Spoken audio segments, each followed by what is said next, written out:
I'm about to spoil the entirety of the main questline in Baldur's Gate 3.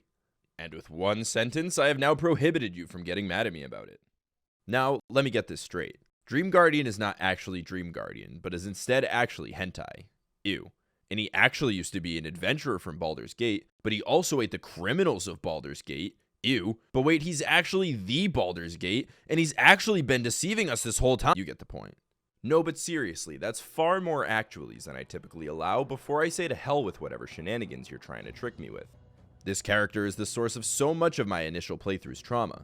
The disappointment when I learned that this dream companion I chefed up for an hour in character creation was actually just this slimy freak can only be compared to when Shadowheart left my party. Looking back though, after having completed this game a couple of times, I can't help but adore the narrative choices made by Larian Studios when it came to this character. The direction taken when it comes to propping up this being which oversees the party is a clear-cut example of just what the scope of the game does for elevating the impact of the most mind-bending revelations it has to offer. Welcome to Figuring Out Fantasy, where we'll be taking a look at Baldur's Gate 3's most influential force throughout the entirety of the game, the Emperor, and how expertly crafted his narrative is from start to finish of the player's journey, while including subtle clues for only the series' most dedicated fans to pick up on.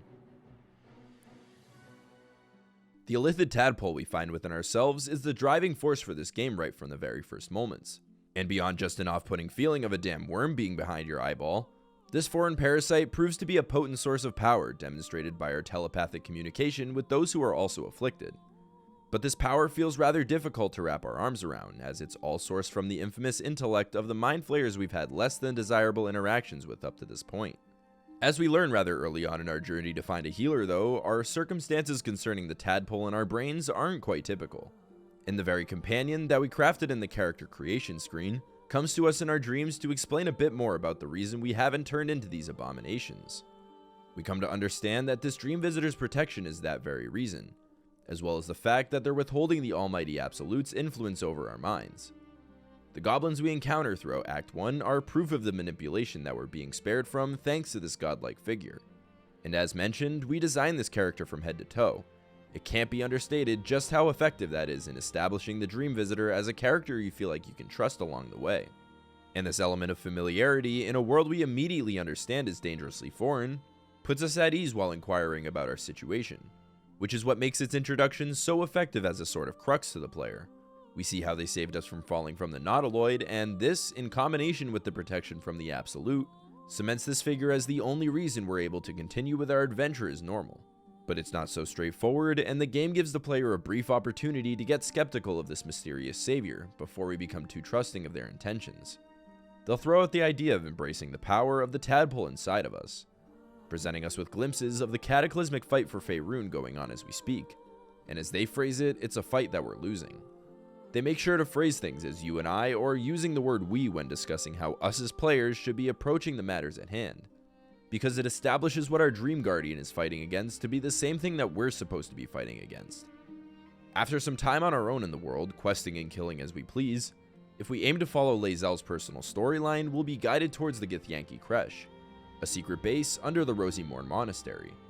And while we'll discover a bit of context surrounding just where our party member came from, the most notable interaction we can find comes from the Inner Sanctum, and it concerns the artifact we carry. I will be obeyed! This obnoxious but monstrous figure is known as Vlaakith, and she's the undead queen of the Githyanki. She seeks the artifact, but claims that it's occupied and needs it to be cleansed. And if we're intimidated into following orders, we'll be made to enter what we now know as the Astral Prism to cleanse it of its invader. That invader being our Dream Visitor.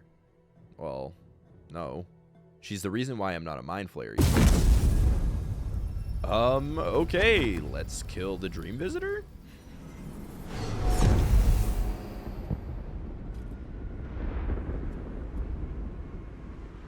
So, Oh, you come are not on! to be trusted. This moment alone thrusts us into a much larger scale conflict than we had even contemplated having to deal with so far in the story. Sure, we've dealt with some troublesome druids, thieving tieflings, or even mind-controlled goblins, but this? She's huge! And even with the monumental safety net that the Dream Visitor has demonstrated to be for us so far, this force in front of us feels immediately threatening to the point where we might throw our caution to the wind simply to survive. But beyond just intimidation, she tells us some notable information concerning our Dream Visitor who occupies the prism, and it doesn't sound good. She speaks of the prism being corrupted, and that its occupier is an agent of the Grand Design. The Grand Design is the overarching ambition of the Illithid Empire to return to the days of their greatness where they would conquer through acts of mass ceremorphosis. A pretty lofty accusation, I would say, and if true, would change the landscape of how we approach this character forever. But even with this shocking notion looming in the air of our companion hiding more than meets the eye, we aren't going to blindly trust the Githyanki Queen and not entertain what the one who has kept us from transforming has to say. And as we'll learn in conversing with them, or trying to kill them, they're just like us. An adventurer from Baldurs Gate who is also afflicted with an illithid tadpole. It can be a rather easy conclusion to reach from this information alone in assuming that this is what Vlaakith meant by telling us that the astral prism was corrupted. But does this make us corrupted too? What prevented her from noticing the tadpole in our head? Or better yet, one of her very own sworn followers? There's obviously more to uncover here, but what our dream visitor tells us may just suspend our suspicion of them, considering how much of a bombshell the information would be for who they propose to be our enemies in the Githyanki. We don't hear the full extent of Vlaakith's deception towards her people, but what we are told by our dream visitor gives us the impression that she's not to be trusted. It's honestly quite amazing how quickly the soft-spoken and optimistic nature of our guardian is able to make us shed any suspicion that the Gith Queen may have placed in our minds about their deceit. And while the words they speak may sound like simply the other half to a two-sided story, it's only Vlaakith who has truly given us a reason to want to fight back, making siding with the dream visitor a bit more sensible. And as they put it rather bluntly, what reason do they have to deceive us? We want the same thing after all, to be rid of the tadpole that itches inside of us. Freedom. It becomes even clearer that our relationship with the Githyanki Queen is no more than obeying orders, from the fact that no matter the result of our encounter in the prism, the Gith warriors will be forced to attack us once we're out, proving the volatility of this godly queen. Once we approach Act 2 and the Shadow Curse lands, our dream visitor comes to us once again, but this time the situation seems like it's becoming more and more dire by the day. They explain how their protection from the Absolute is taking quite the toll on them, and as far as we're concerned, this information feels like it could put us at some serious risk were their powers to ever falter from resisting the Absolute. Especially considering how they relay that our transformation has been ordered multiple times by this point. Seems like the Absolute is desperate to claim us. But wait, how the hell does this individual even know something like that? Sure, we don't really know much about just what they're capable of quite yet, but gaining that amount of information from an entity like the Absolute feels like it raises some questions concerning just what else this dream visitor may know that they aren't revealing. Maybe Vlaakith was telling the truth. Regardless, after gathering their senses, our Dream Guardian praises us on our progress in our adventure so far, and will commend the different choices we make along the way. But their undying tunnel vision on getting us to the destination they're aiming for is hinted at if we skip over helping the tieflings in the Emerald Grove, where they not only compliment us on our efficiency, but also reinforce the importance of our goals. There it is again. And similar to my thoughts on the importance of having created this character before even taking our first steps in the game, I want to emphasize the potency of the way that our Dream Guardian addresses us. The we's and ours being flown around are such powerful brainwashing material, especially when certain efforts, like skipping over a seemingly innocent band of tieflings, is given credit as a contribution towards our goal. We won't be face to face with our dream visitor again until they're no longer a dream visitor, but a reality visitor. Was that a joke? It feels like it is, but that would just mean I'm getting less and less funny by the minute. Anyways, once we defeat Ketheric Thorm in the Avatar of Merkel, our guardian will come to us in the Mind Flayer colony to both commend us on a job well done in defeating the god of necromancy, as well as warn us about the roads ahead. Not just this, but they relay some information concerning just what the Absolute is, and why there may be other forces we will have to concern ourselves with than just the Elder Brain. We're told that the stone we collected from Ketheric Thorm was just one of 3 total stones used in efforts to control the Elder Brain, meaning the widespread manipulation we're being spared from is really just a part of the efforts from the Dead 3 and their Chosen. We can glean some more information about the other 2 Chosen, Orin and Gortash, from our Dream Guardian, and come to understand that there's still much to learn about these figures and their impacts on the fate of Baldur's Gate. But we must make haste in getting to the bottom of their monumental plans. As we take in this information, it's morphing the scope of who the villains are in our quest. We've been with the Dream Visitor long enough to naturally lean into believing what they have to present us concerning context about the world at hand. And while we can inquire on our own about Orin and Gortash's side of things, these are our first impressions of these monumental figures, and it's one that trends towards the idea that we're walking on thin ice when dealing with them in the future. Hell, the first time we see either of these characters is alongside Ketheric Thorm, who we've been after since we first arrived at Moonrise Towers. A man who we denied any true partnership with because of influence from our guardian. Once we make our way to Act 3 and set up camp at Worm's Lookout, we're faced with one of the biggest revelations the game has to offer within its story. We're denied a night's rest by the Absolute taking control of the astral prison we carry, commanding us to gather for the reckoning. Where? Who knows? But I know I ain't going. At least that's what I thought for 5 seconds, until a gang of Githyanki emerged from the prism, clearly trying to prevent us from entering. Well, now you've got my attention. And I said...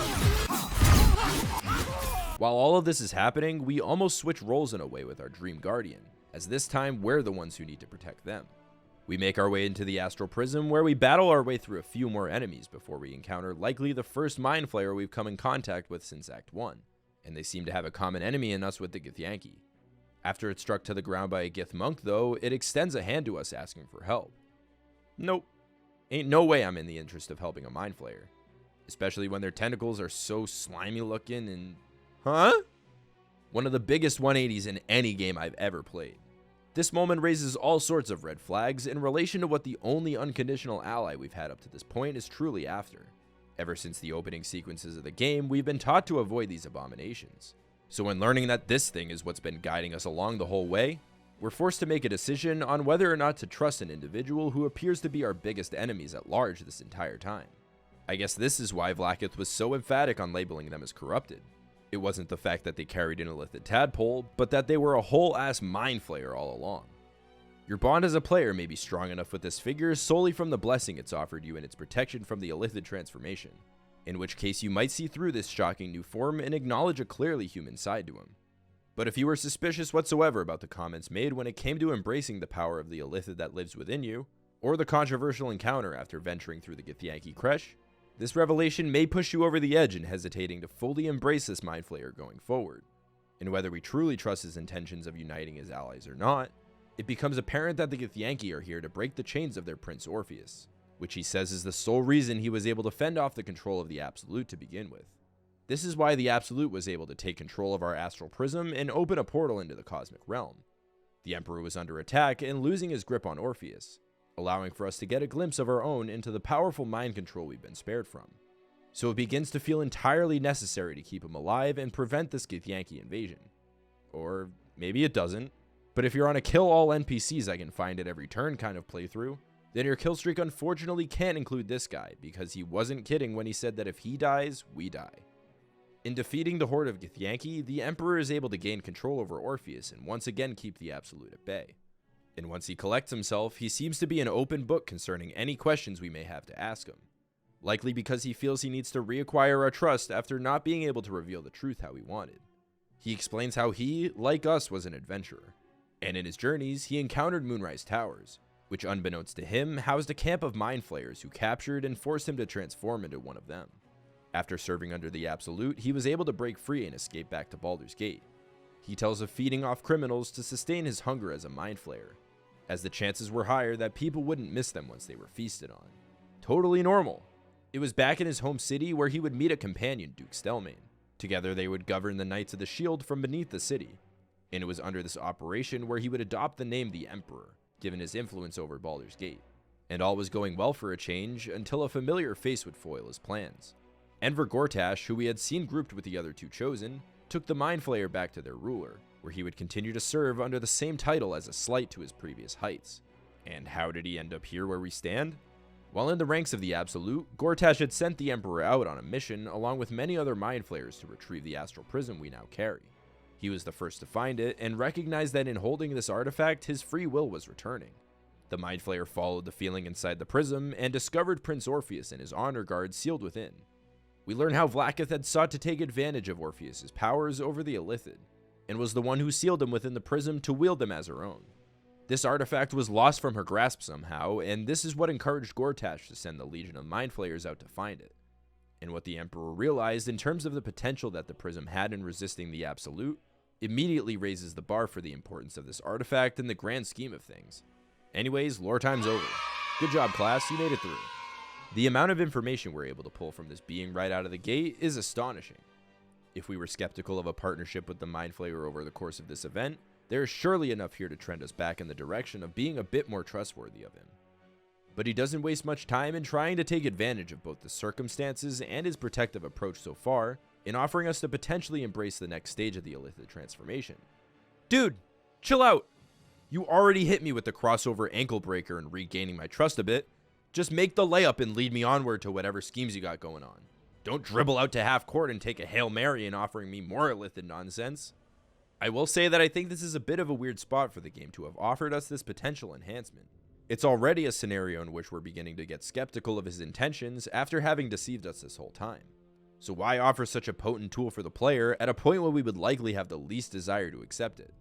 I understand that we're given the tadpole to use at any time in the future if we so choose, but I can't help but wish that there was a moment where we had felt truly hopeless and we could either call upon the enhancement offered by the tadpole or rely on our intuition and experience as adventurers to get us through the encounter.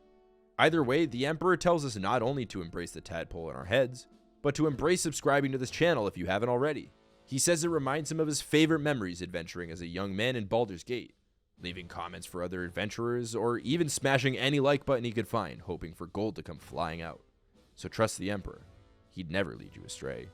Once we arrive in Rivington, we can hear announcements from the newspaper boys in the town about the death of Duke Stelmane, the one we had heard from in the Emperor's tales of his time back in Baldur's Gate. He will even make an ambient comment about it, and if we long rest before too much time has passed, we will visit him within the astral prison once again, where we can find him looking out towards the Githyanki prince bound by his infernal chains, looking distracted by something. It is here where we can inquire more about his relationship with his prior ally, as well as entertain a bit more sentimental side of the mind flayer we've been forced to travel alongside. The thoughts of his former partnership with Duke Stelmane seem to seriously be affecting him emotionally. Not a love interest, but something deeper. He explains that due to the difficulty of running the Knights of the Shield as a mind flayer, Duke Stelmane was responsible for carrying out some of the most important conversations in the city.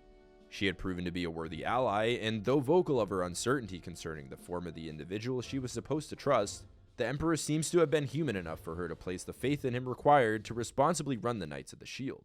Woven into this conversation are more ways in which the Emperor attempts to convince us of the similarities between the two of us, phrasing it as how he's simply farther along in his transformation than we are, and that we just need to go through the same realization process that he did.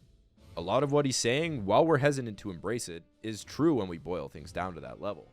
We could right now be just as he stands, or sits before us, a mind flayer. This chat doesn't last long though before our companion is overwhelmed by another wave of rage from the Elder Brain. Oh yeah, I forgot to mention that the Elder Brain is, at this point, fiercely resisting against Orin and Gortash. It was a bit easier for the Emperor to keep its influence under wraps when it was being controlled by all three chosen of the evil gods. But now that Ketheric is no longer in the picture and we possess his Netherstone, there isn't quite as much of a hold over the Elder Brain and its will. So while we continue to fight against the individuals who seem to be obstacles on the way to achieving our ultimate goal, in defeating them, the Elder Brain could grow to a point of no return, where only Orpheus's full power can be used to subdue its fury. In progressing with our journey, we'll be invited to a meeting with Lord Enver Gortash, and our expectations are tempered to say the least, given the ominous nature of our first encounter, as well as all the warnings given out by the Emperor. But in this discussion with the Chosen of Bane, we're told by the Emperor that he senses no deceit in his offering of companionship, and it becomes clear that while a tyrant at heart, Gortash won't refuse to treat others as his equal, as long as it means he doesn't feel threatened by your possible betrayal. We do have the understanding that the brain is becoming harder for Gortash to control, given that he doesn't have the use of Ketheric and his Netherstone anymore. And it could be in our best interest to get all of the Netherstones in one place sooner rather than later. But it seems more and more like the two Chosen of Baal and Bane are at each other's throats more than they may be at ours, splitting our efforts in two possible directions. But regardless of which Chosen we decide to go after first, once we arrive in Baldur's Gate, the mind-bending revelations have only just begun concerning who the Emperor is, what his true relationship with the city was, and just what his partnerships with his allies was like. And it will encourage alternative routes away from his influence as soon as we can find such an opportunity. When we near the Elfsong Tavern, we'll be encouraged by the Emperor to head to the basement, where he will direct us through some secretive passageways towards his tucked-away base of operations where he would run the Knights of the Shield. This is intended to be a way for the Emperor to open up a bit to us, as well as offer some equipment to gear up with for the difficult roads ahead. He starts by offering his personal sword and armor, as well as giving some wholesome context to some trinkets lying around, most notably an incomplete cutlery set given to him by his mother long ago.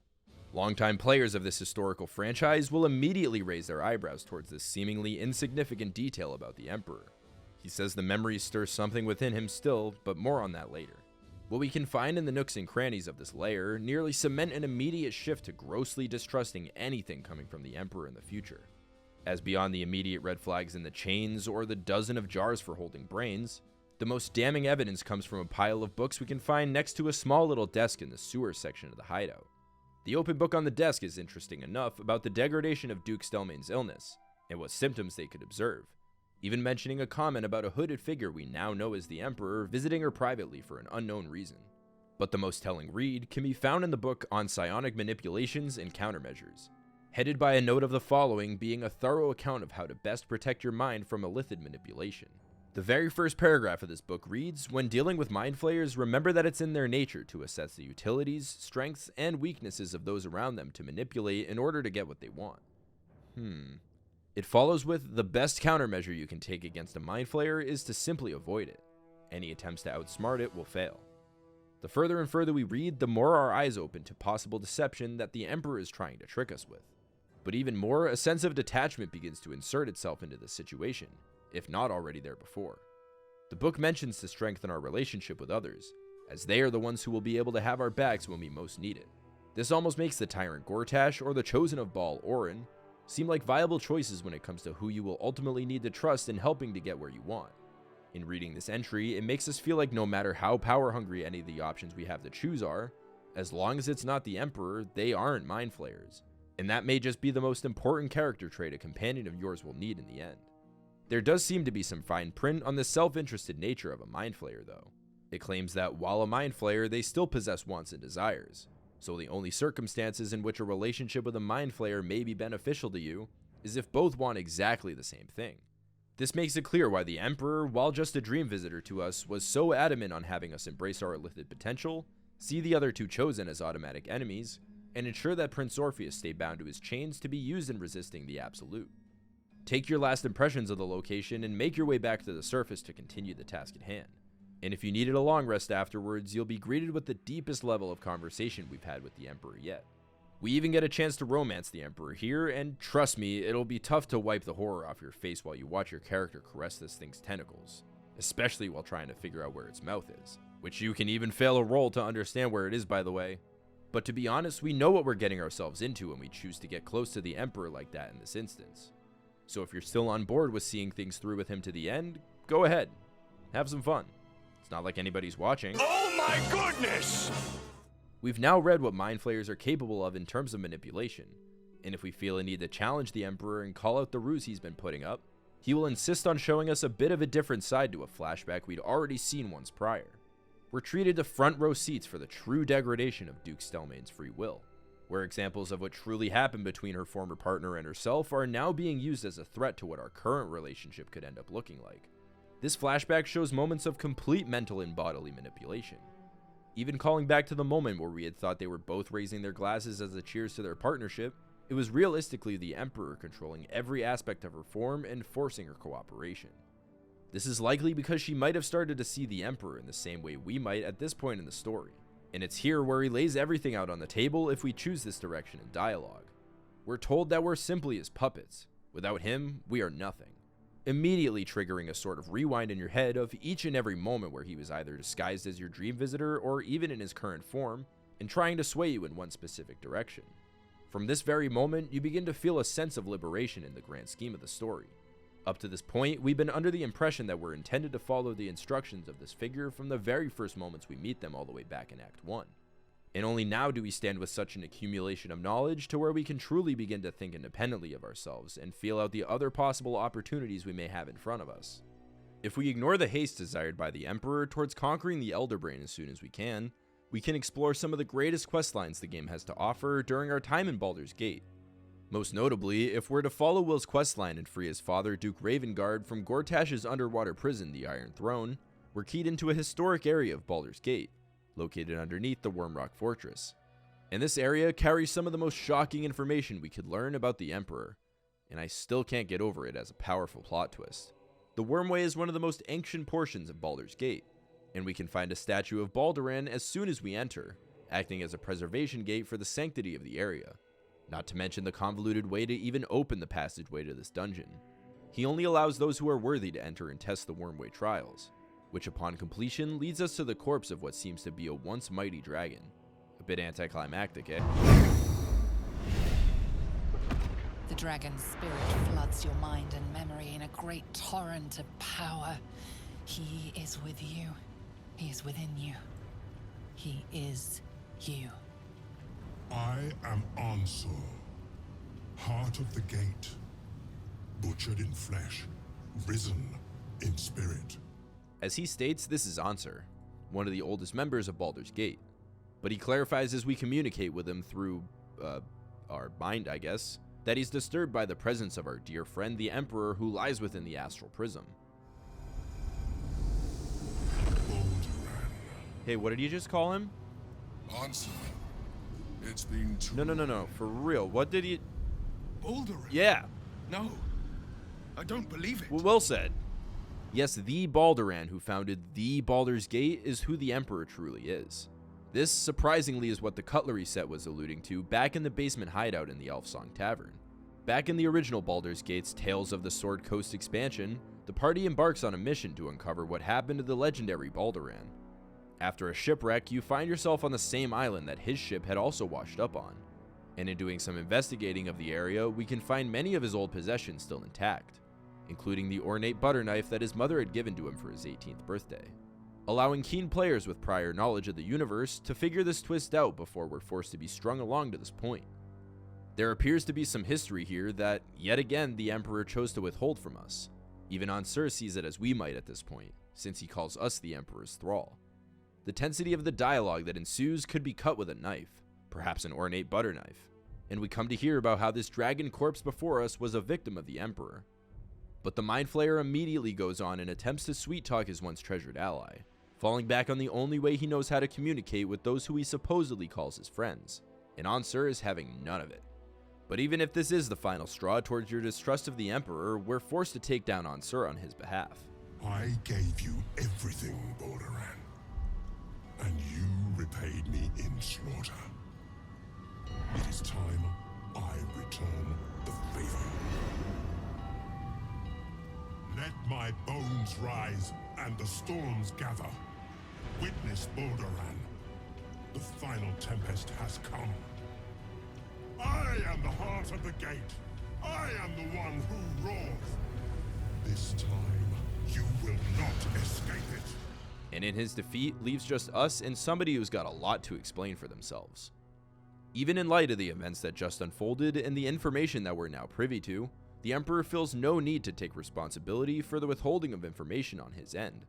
He claims that he concealed nothing from us, but only left out pieces of information that he didn't deem important to disclose. But wait a second, didn't you skew the details of your relationship with Duke Stelmane? Didn't you obscure how we saw your history with Baldur's Gate? And worst of all, we can't even tell the extent of what you're keeping from us given the fact that you labeled us as puppets who, without you, have no purpose. But there's obviously something else to why this character is beginning to show more and more signs of villainy than we would have liked to believe. And the answers lie in the book that we had taken a peek at his old hideout. It may be a lot to truly grasp for our characters, but we need to get over the fact that this being doesn't think on the same plane that we do anymore. And as we read, it's pointless to try and outsmart a Mind Flayer. So what information he'll deem necessary to relay to us will solely consist of the bare bones we need to get from point A to point B. All of those who he's manipulated and killed in the past are shining examples that no matter what, the interest of a human and a Mind Flayer will never truly align. Upon slaying the undead dragon, we can loot off his body not only Balduran's supremely epic Dragon Slayer greatsword, but a heartfelt note to him from the once great adventurer as well. It explains things just as they were presented in the moments before. Long ago, Ansur had attempted to halt the Emperor, or Balduran's, transformation into an Illithid. But we know that this process can't exactly be reversed, so Ansur's mercy would have to take on the form of a swift killing while the founder of Baldur's Gate slept. But Balduran had come to take a liking to his new Illithid abilities. He took the Dragonborn's life instead in his interest of self-preservation, which had led to his forced manipulation of Duke Stelmane's free will in pursuit of hiding what had happened. All of this compiled evidence results in a husk of what we consider to be an unconditional ally. Sure, he's still the most knowledgeable source of information we have when it comes to confronting the Absolute, But at this point in our adventure, we can seek out Orin and Gortash for our needs in attempting to control the Elder Brain. And as we transition to the end stages of the game, everything fleshes out in terms of the choices we're allowed to make and how it will shape the fate of Baldur's Gate when everything comes down to that colossal moment. Especially concerning the Githyanki Prince, who's been bound to his chains this entire time. Once we're faced with the final moments before moving to confront the Elder Brain, which has now evolved into a nigh unstoppable entity known as the Nether Brain, we can choose numerous routes as to how the ending stages of the game will play out. The first and most heroic feeling is to obtain the legendary Orphic Hammer by either inking a deal with the cunning Raphael or stealing it from his House of Hope, and freeing the imprisoned prince from his astral prison. Jeez, try saying that one 3 times fast. This will cause the Emperor to go and join the Nether Brain and align with it to destroy us. He didn't want it to come to this, but not for the sake of losing us, because of the fact that it means he now needs to face us in battle over the shards we possess and the potential of Orpheus to boot. In letting Orpheus free, he will react a lot better to the situation than the Emperor had led us to believe when we first entertained the idea with him. Well, it's not a huge surprise at this point, and can I mention that I think it's a bit unsatisfying that there isn't a dialogue option to try and convince the Emperor to see how Orpheus would react to being freed? He claims that the Githyanki would notice that we reek of Illithid and immediately become hostile. But given the circumstances and how, at the end of the day, we are truly on his side in stopping the Grand Design, Orpheus is able to think clearly about the situation and call us allies united towards a common goal. A partnership that immediately feels more genuine than anything the Emperor has thrown our way so far. All roads will lead to confronting the Emperor atop the Brain, resulting in us saving the day and ending the Grand Design after we destroy the Brain altogether. This ending does result in some context of just what the beginning stages of a Mind Flayer looks like, especially Orpheus and Karlach's cases, where Orpheus will beg to be slain as he stands before the fleeting control over his own mind comes to a close, and Karlach proving that even in survival, the individuals who end up transforming, while possessing memories, are not who they once were. Proving that any notion that the Emperor makes towards resembling the fabled adventurer Balduran is simply a front utilizing the knowledge he has over his old memories. All he said to us about his feelings towards Ansur was a lie, simply recalling memories of the man he claims to still be. But while heroic, this choice ultimately ends the interactions we have with the Emperor as soon as we make it. And though there are many results that can happen based on your very last decisions, the most revealing from the Emperor is if we hand him the stones before we head to the Brain.